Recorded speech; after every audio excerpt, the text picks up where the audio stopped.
To recognize imposter syndrome is to recognize that you are prioritizing a negative thought more than a positive one.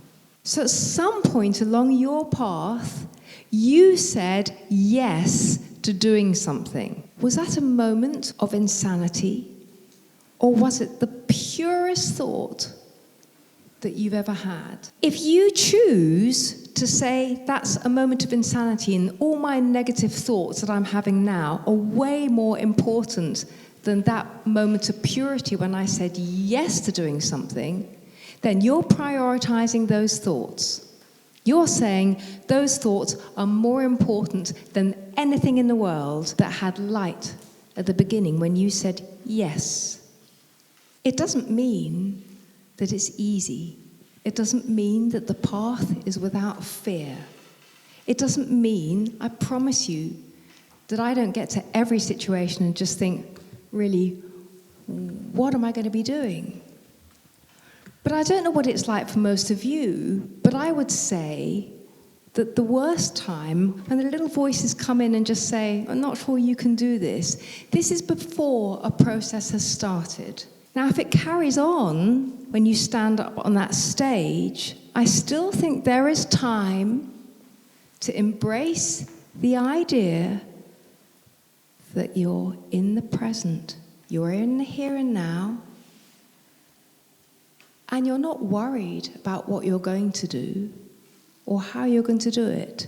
You're literally getting in the moment so that you can remember why you are there and what you're going to achieve because it's in your muscle memory, or you've thought about it an awful lot, or you're embracing the unexpected. And isn't that a wonderful thing? If I'm free enough to embrace the unexpected, it's probably going to be a good thing. But I think it is also about preparing yourself for the situation you're going into. You can't just walk on the stage and just hope it's going to happen. You need to do some preparation.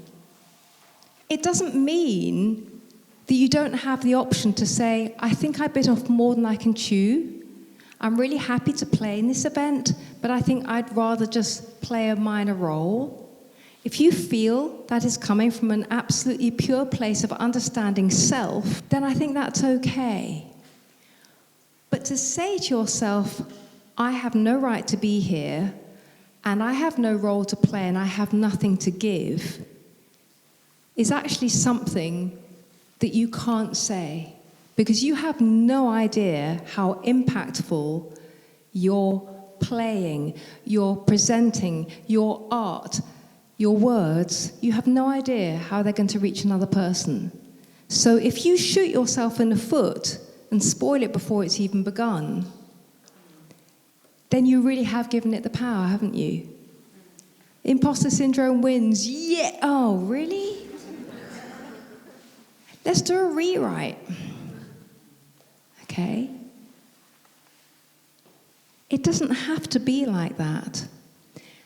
I think imposter syndrome bites us hard when we are actually thinking and feeling from a place of lack.